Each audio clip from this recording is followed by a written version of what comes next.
Hello friends, welcome back to my channel. कैसे हो आप सब लोग? आई होप आप सब लोग बहुत अच्छे हो गए, स्वस्थ हो गए और मस्त हो गए। और मैं दिखा रही हूँ बारिश, जो बस महज 1 घंटा ही हुआ था हमारे यहाँ। और वो बहुत तेज़ नहीं, तेज़ ही हो रहा था लेकिन बहुत कम, मतलब 15-20 मिनट तेज़ हुआ था, उसके बाद झिमिर झिमिर ही हो रहे थे। तो आज मुझे बनाने थे छोले भटूरे। तो लग रहा है मौसम भी उससे अनुसार हो गया था। तो मैं आज लोग अभी सबसे पहले तो मौसम दिखा रही हूँ। और ये बज रहे थे 4:30 बजे के बीच की बात है। इसी समय बारिश हो रही थी मौसम। तो मैंने सोचा चलो वीडियो का भी स्टार्ट करती हूँ, क्योंकि सुबह का तो मैंने आपने देख लिया। उसके बाद मैंने सो गई, थोड़ी देर आराम की, एडिटिंग की, एक वीडियो की। सब वीडियो की एडिटिंग करती रहती हैं, कुछ काम रहता है।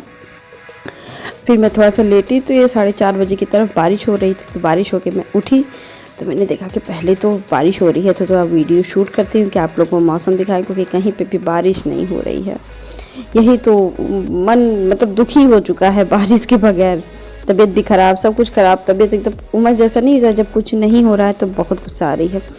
उसके बाद फिर मैं थोड़ी देर आराम की, थोड़ी देर बैठी रही, बारिश का मज़ा ली वहीं पे अंदर बैठ के कमरे में। और फिर मैं आ गई किचन में। किचन में आने के साथ मैंने सोचा कि चलो पहले बर्तन धुल लिया जाए, क्योंकि बर्तन की सफाई करनी, दोपहर के खाने का जो भी था। और आज इन्होंने कहा था श्वेता, सुबह के खाने में चटक नहीं बना था कुछ भी, पता नहीं क्यों, मतलब सादा सादा जैसा लग रहा था, तीखा और कुछ भी स्वाद नहीं मिल रहा था। तो मैंने कहा कि ठीक है चलो, मैं अभी तो छोले भटूरे बनाऊंगी, आप वो रात को खा लेना, अब क्या मैं बोलूँ। तो मैंने काबली चना भिगो ही दिया था सुबह में, तो भी वही उसी को मैं धुल के साफ़ करके मैं बैठा रही हूँ। सिर्फ नमक डाल के मैं बैठा दूँगी और अपने अच्छे से सीटियाँ देगा, कम से कम 4-5 सीटियाँ तो मैं लगवाई दूँगी, क्योंकि मेरे हस्बैंड को मटर एकदम गला, चना एकदम गला पसंद है। और मैं कैसे छोले बनाऊँगी और जैसे भटूरे बनाऊँगी वो मैं आप शेयर करूँगी। भटूरे तो मैं आपको दूर से ही दिखाऊँगी, छोला मैं एकदम विस्तृत जानकारी दूँगी कैसे मैं बनाती हूँ। तो अभी देखिए मैं मैदा ले ली, जितना मैदा मुझे चाहिए था। उसमें से कुछ देख रही थी, दवा वगैरह तो नहीं है, क्योंकि मैं एक डालती हूँ दवा जो बहुत ही अच्छा होता है, जिसमें सामान में कभी कीड़े वगैरह नहीं पड़ते हैं और पुराने भी नहीं लगते हैं। और उस हिसाब से जितनी कटोरी रहेगी मैदा, उतना चम्मच सूजी मैंने डाल दिया है। और थोड़ा सा नमक मैं डाल दूँगी स्वाद, और थोड़ा सा मैं चीनी, ये चीनी मेरा टच है और किसी नहीं डालता है, लेकिन मुझे चीनी थोड़ा सा अच्छा लगता है। फिर बेकिंग पाउडर या बेकिंग सोडा जो भी हो, आप थोड़ा सा आधा छोटे चम्मच से डाल दीजिए, चुटकी भर डाल दीजिए खिलने के लिए। और 2 या 3 चम्मच आप मैन डाल दीजिए इसमें। इतना डालने के बाद इसको अच्छे से मिलाइए। और उतनी ही मेरे पास दही था, आपको पता है कि मैं गुरुवार को दही खाती हूँ, तो मैं दही उतना रख देती हूँ हाफ में, क्योंकि पूरा नहीं खाती हूँ। तो वो दही मेरे पास बचा हुआ था, कम से कम 3 या 4 चम्मच, बड़े चम्मच 3 चम्मच तो होंगे ही दही। तो वो 3 चम्मच मैंने दही बड़े बड़े डाल देती हूँ। और उसी अपना आटा भी था मेरे पास थोड़ा सा, वो अलग से मैंने वो भी डाल दिया, क्योंकि अब इतना नहीं होता है, मैं मिक्स करके बना लेती हूँ, ऐसा नहीं। तो फिर देखिए दही भी था, उसको भी मिक्स कर रही हूँ। ज़रा सा पानी डाल के मैं इसको सख्त डो गूँधूँगी, ज़्यादा मैं, क्योंकि अभी ये चीनी भी घुलेगी तो पानी छोड़ेगा, और ये फैलेगा भी तो पानी छोड़ेगा, क्योंकि अभी इसको कम से कम 3 या 4 घंटा तो स्टे करना ही है। क्योंकि इस समय मेरा बज रहा था 5, तो मैं इसको अच्छे से गूँध ली एकदम टाइट। देखिए टाइट डो है मेरा, बहुत ज़्यादा लूज़ नहीं है एकदम ही, क्योंकि अभी रुक रहने पर देखती हैं कि सॉफ्ट बन जाता है कोई भी आटा। तो मैं इसको ऐसे ही रख दूँगी और मैं फटाफट बना दूँगी, छोले की तैयारी करूँगी। तो उससे पहले मैं सोची थी ना, किचन कमरा बहुत गंदा हो गया था घर, तो मैंने सोचा कि चलो झाड़ू लगा दूँ, क्योंकि मेरे बाल बहुत झड़ रहे हैं, तो कमरों में बाल बहुत ज़्यादा हो जाते हैं। और फिर मुझे लगता है कि एक बार झाड़ू लगा देना चाहिए, जो बहुत अच्छा होता है से घर के लिए भी।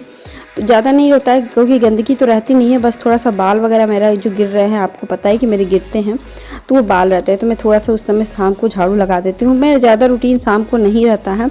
अभी देखिए बेड भी मेरा थोड़ा सा ही गंदा रहता है, मैं बेड ठीक करती हूँ, बिस्तर वगैरह जैसे जो चादर वगैरह है वो ठीक कर दूँगी, और जो कपड़े होंगे फोल्ड करने के लिए वो मैं कर दूँगी, बस बाकी नहीं रहता है।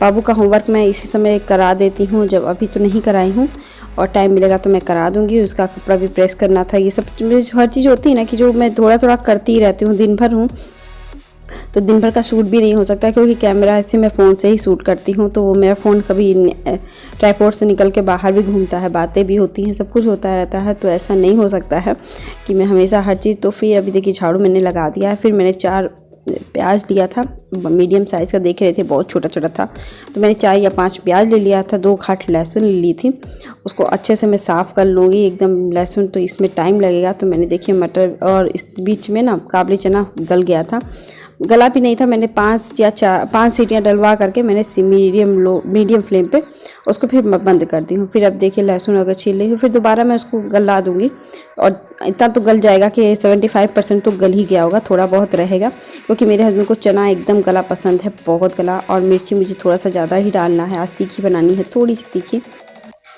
लेकिन ये दिक्कत है कि मेरा बेटा तीखा नहीं खाता, मैं थोड़ा सा तीखा कम खाती हूँ और मेरे हस्बैंड को थोड़ा सा तीखा पसंद है। तो कभी उनके हिसाब से खाएं तो हम नहीं खा सकते और वो मेरे हिसाब से खाएं तो वो नहीं खा सकते। कोशिश करती हूँ कि मैं थोड़ा सा एडजस्ट कर लूँ, क्योंकि किसी को खाना फीका अच्छा नहीं लगता है तो खाएगा भी नहीं। तो भी देखिए मैंने प्याज वगैरह काट रही थी और टमाटर वगैरह लेकर आई, मैं नीचे लेकर आई। एक टमाटर मैंने काट लिया। सब तैयारी मैं कर लूँगी तभी मैं बाकी काम करूँगी, क्योंकि इस तैयारी में ज़्यादा टाइम लग जाता है। लहसुन और मिर्चा प्याज ये सब काटने पीटने में ही ज़्यादा लग जाता है। तो चना मेरा गल गया था तो फिर थोड़ा सा पानी से मैंने कुकर को वो किया। फिर अब देखिए मैं खड़े मसाले डाल रही हूँ, जिसमें 2 लौंग है, 4-5 मरीच है, 1 दालचीनी का टुकड़ा है और सूखी लाल मिर्च है। इतना मैं उसमें डाल दूँगी आप इसमें, और उसके बाद प्याज और टमाटर डाल दूँगी अच्छे से है। इसको थोड़ा सा लो मीडियम फ्लेम पे तब तक मैं मसाले तैयार करूँगी, तब तक इसको लो फ्लेम पे तैयार करूँगी। तो फिर अब देखिए 1 बड़ी इलायची है, 2 छोटी इलायची, 2 हरी इलायची, 1 चम्मच जीरा, 4 या 5 लौंग है मेरी और उससे दुगुनी मेरी काली मिर्च है। और आप इसमें जायफल भी डाल सकते हो और थोड़ा सा दालचीनी है, आप इसमें जायफल डाल सकते हो और भी मसाले डाल सकते हो। फिर मैंने 7-8 हरी मिर्च के साथ ही मसाले डाल के मैंने ग्राइंड कर लिया और महीन पेस्ट बना लिया है इसके साथ। ये छोले ना बहुत ही टेस्टी बनते हैं, आप इसको छोले चावल के साथ भी खा सकते हो। ये सब बनाइएगा। मैं बना नहीं रही थी, बीच में बहुत ज़्यादा नहीं होता है। फिर इसमें हल्दी नमक और बस और कुछ नहीं डालूँगी, हल्दी नमक और मिर्ची पाउडर थोड़ी सी कलर के लिए डालूंगी और इतना डालकर मैं इसको प्रेशर कुक कर दे रही हूँ। बहुत ही अच्छी और बहुत ही यमी सब बन के तैयार होती। अभी तो प्रेशर कुक कर दी, 4-5 सीटियाँ लेंगी, तब तक मैंने थोड़े से ये किचन की थोड़ी सी सफाई कर लूँ, क्योंकि ये होता है ना कि जब किचन में काम करने लगी तो घर तो गंदा हो ही जाना है। तो मैंने सोचा कि पहले इसके साथ प्रेशर कुक हो ही रहे हैं तब तक मैं अपना किचन की और सब सफाई कर लूँ। तो पानी तो मेरा फ़िल्टर का हमेशा भर जाता है, तो बाल्टी मेरी उसकी ख़त्म हो जाती है। मेरे मुझे डर लगता है ना कि ये कुकर गिर ना जाए, तो मुझे बहुत डर लगता है। तो मैं देखिए किनारे करके रख के फिर मैं जा रही थी।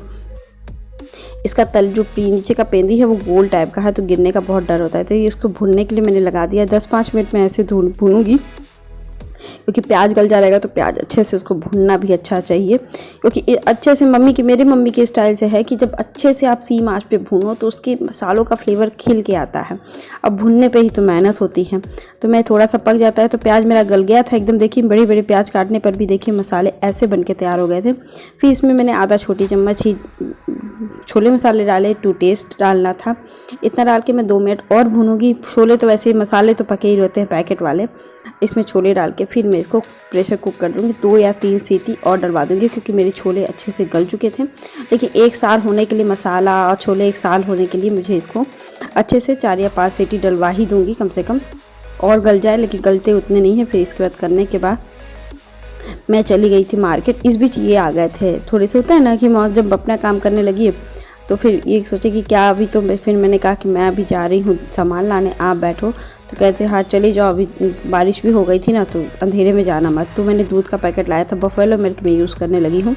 तो वो मैं फ्रीजर में डाल दी हूँ अभी, और अभी फ्रिज में यूज़ नहीं करूँगी। बाकी थोड़ा सा सामान था मुझे डाली थी, पोहा, थोड़ी सी चीज़ें जो छूट जाती हैं ना महीने की लिस्ट में, वो मैं जाके ले आ रही थी। मेरे बेटे ने नहीं गया था, उसको मुझे गुस्सा आ गया था तो वो इसको नहीं लेकर गई थी, उसके लिए चिप्स लेकर आई। और फिर मैं आ गई फटाफट इनका छोले खाली करने। और छोले तो मैं दिखाऊंगी मेन टाइम छोले भटूरे के समय। अभी तो मैं आपको खाली करके बस किचन में एक तरफ बर्तन फिर से करने लगी, क्योंकि बर्तन खाना बनाते जाइए बर्तन गंदे होते जाएंगे, खाना बनाते जाइए, ये तो सब घर की आदत होती है। तो देखिए मूंगफली भी लेकर ही मैं आई थी मेरी, तो फिर मुझे बनाना था मूंगफली और मुर्री ही मुझे भूनना था, बाकी कुछ नहीं करना था। क्योंकि सिंपल सादा रखने के मेरे हस्बैंड खुद ही कहे थे, क्योंकि अभी छोले भटूरे हो जाएंगे तो उस हिसाब से वो खाना खाते हैं कि जो कुछ जैसे वो हो गया तो ये बन जाए, ये हो जाए तो वो बन जाए, इसलिए वो बात करते हैं इस तरह का। तो फिर हम भी कहते हैं कि ठीक है। तो अभी देखिए मुर्री मूंगफली भूनने में ज़्यादा टाइम और मेरा काम हो गया था बहुत फटाफट, क्योंकि अब मेरे किचन में कोई काम नहीं रह गया था। मैं आराम से मुर्री मूंगफली का चाय पी आराम से, और मेरे हस्बैंड भी बैठ के चाय पी रहे थे। ये पूछे क्या बना रही हो, तो मैंने कहा कि आप तो बोले थे ना छोले भटूरे खाने के लिए, तो मैंने वैसी चीज़ की तैयारी की थी। और मैंने सोचिए मैं कम से कम 3 मंथ हो गए थे, मेरे बेटे के बर्थडे के दिन ही का बना छोले भटूरे था। उसके बाद मैं चली आई थी किचन भगवान जी की दीपक जलाने के लिए। भगवान जी का रात में ना दीपक जलाना बहुत अच्छा, मतलब घर भी उनका, मतलब कि ये चीज़ें मस्ट होती है, कभी भूलना नहीं चाहिए। अब भगवान जी तो हमारे सब कुछ है, और कौन है। तो अभी देखिए मेरे बेटे को प्रसाद खाना था, तो मैंने कहा रुको थोड़े देर, और उनको माचिस वहाँ से ले ली थी, वो माचिस ज़रूर से लेते हैं। तो अभी देखिए मैं उनको आरती दे रही हूँ अपना, फिर उनको खाना था प्रसाद, किशमिश वो ज़रूर से खाते हैं, तो मैं उनको निकाल के दे रही हूँ कि जाइए आप किशमिश खा लीजिए, बहुत मन से खाते हैं किशमिश। और उसके बाद फिर मैं चली आई दूध देने के लिए कि फटाफट इन लोगों को दूध दे दूँ, क्योंकि बाबू को, इनको तो थोड़ी देर बाद दूंगी, लेकिन बेटे को दूध अभी तुरंत ही दूंगी, क्योंकि वो बहुत लेजी है, बहुत देर तक पीता, कम से कम 1 घंटा लग जाएगा दूध पीने में। तब तक मैं इसको दूध को करके अपना बर्तन खाली कर दी हूँ, फिर अपने ने उस बर्तन में दूध खाली करके मैं चढ़ा दी हूँ, क्योंकि घर के काम ऐसे होते हैं ना कि कंटिन्यूस मैं कर रही हूँ, कुछ बीच में आधा घंटा 1 घंटे का ब्रेक लग जाता है, आधा घंटे का ब्रेक लग जाता है, बातचीत करने में, ये करने में, वो करने में लग जाता है। फिर इन्होंने कहा कि चलो श्वेता मूवी लगा देते हैं, मैं मूवी देखते हैं। मूवी में लेकर आया हूँ, क्योंकि ये जल्दी आ गए थे, 6 बजे के बीच में आ गए थे, और बारिश भी हो रही थी, और वो मैं चना थोड़ा सा खा रही थी, क्योंकि वो चना जब मैं बनाई थी ना उसमें भीगा हुआ चना नहीं था, थोड़ा सा इसको पानी में डाल के रखा था, तो आज चना भीग गया था। मैं सोची चलो मैं खा लेती। ये चना मुझे भीगा हुआ चना सादा ही मुझे बहुत टेस्टी लगता है, अपने में एक स्वाद लगता है, तो मैं वो खा रही थी। और उसके बाद फिर मैं बेटे को भी इधर बैठ के पढ़ाऊँगी, थोड़ा सा होमवर्क उनका कराना था, लिखवाना ही था, जैसे होता है ना बच्चों को दे दीजिए तो लिख लेंगे, ऐसा वाला होमवर्क था। तो मैंने कहा कि चलो बैठ के, अभी मैंने देख लिया था दोपहर में। उसके बाद फिर मैं कपड़े भी मेरे सूखे नहीं, मैंने डाल रखा था तो वो लग रहा था गीले गीले से हो गए थे, तो फिर मैंने सोचा कि चलो कपड़े भी डाल देती हूँ यहाँ पर ड्राइंग रूम में, फिर आराम से बैठूँगी। उसके बाद फिर मैं बैठी, थोड़ी देर तक बैठी, उसके बाद फिर मैं छोले भटूरे का आटा में गूंदी 10 मिनट, आप उसको अच्छे से गूंदिए भटूरे के आटे को, तब तक जब तक कि उसमें थोड़े से इलास्टिसिटी ना आ जाए। तब तक देखिए हमने मूवी देख लिया था अच्छे से, तो फिर मैं जा रही थी मूवी देख करके, ये कह रही थी कुछ और कर लो, तब तक आज था, तो मैंने कहा कि ठीक है मैं वो बना ही लेती हूँ। तो फटाफट मैंने सोचा कि इसको गूंदने में ना कम से कम 10 से 15 मिनट आप आराम से अच्छे से गूंदिए, नहीं गूंदेंगे तो इसमें इलास्टिसिटी नहीं, ऐसे जो भटूरे बड़े बड़े होके खिलते हैं ना, वो इसीलिए खिलते हैं कि उसमें इलास्टिसिटी होती है, जिसके कारण वो फटते नहीं। और देखिए ये भटूरे डब डब मेरे खिल रहे थे, और थोड़े से तो मेरे तेल कम थे, घर के लिए था तो तेल इतना ज़्यादा नहीं, वो सब बड़े बड़े कढ़ाई में जाते हैं, कितना ज़्यादा तेल रहता है, तो उनके भटूरे और भी अच्छे से खिलते हैं। तो मेरे देखिए भटूरे बन के तैयार हो गए थे। अब मुझे बहुत एकदम भूख लगी थी, क्योंकि अब मैं रुक भी नहीं सकती थी कि भटूरे गरम गरम ही अच्छे लगते हैं। मैं अपने हस्बैंड को कह रही थी आप खा लो, लेकिन वो नहीं खाएं, क्या कि नहीं तुम सब लोग साथ लाए। तो ये देखिए मेरे भटूरे कितने यमी से बन के तैयार हुए थे, भटूरे एकदम मार्केट स्टाइल, और छोले भी सो यमी बन के तैयार हुए थे। आई होप आज आपको ये रेसिपी अच्छी लगी तो प्लीज़ लाइक शेयर सब्सक्राइब जरूर कर दीजिएगा। और अभी इसके बाद मुझे बहुत बड़ा काम करना है, आज सैटरडे का डिनर तो मेरे साथ ही हो गया। छोले मैंने बहुत अच्छे से बनाए थे कि सुबह खाएंगे, तो आज इतने छोले अच्छे लगे, इनको भी लगे, मुझे भी अच्छे लगे। और छोले भटूरे इनको पतले पतले एकदम चाहिए, एकदम जैसे मार्केट जैसा ही चाहिए था। पहले मेरी नहीं बनती थी, बाद में धीरे धीरे कहा कि नहीं सोचा और भी पतले बनते और अच्छे बनते हैं, तो मैं धीरे धीरे कोशिश करके फिर मैं आ गई थी, खा पी के कूलर चला के आराम से मैं बैठ गई। और मुझे लगाना था तेल बालों में, क्योंकि मैं तेल नहीं लगाऊंगी तो बाल नहीं धुलूंगी, क्योंकि दिक्कत ये है ना कि बाल तेल केयर ना करिए तो बालों को तो अच्छे से मैं तेल लगा लूँगी, फिर कंघी ज़रूर करके फिर मैं पोनी करके ही सोऊंगी इसको अच्छे से, क्योंकि इससे क्या है ना बालों में एकदम तेल लग जाता है। तो थोड़ी देर तक आराम से, सुबह जितना भी करिए आप कितनी जल्दी लगाओगे, 2 से ढाई घंटे से ज़्यादा रह नहीं पाता है तेल बालों में। और सुबह रात को लगा लीजिए तो कम से कम सुबह तो गर्मी होना ही है, क्योंकि काम भी करना है, तो फिर ऐसे ही मैं रात को लगा ली। फिर अब मैं सोऊंगी, और मिलते हैं नेक्स्ट ब्लॉग के साथ। Bye bye.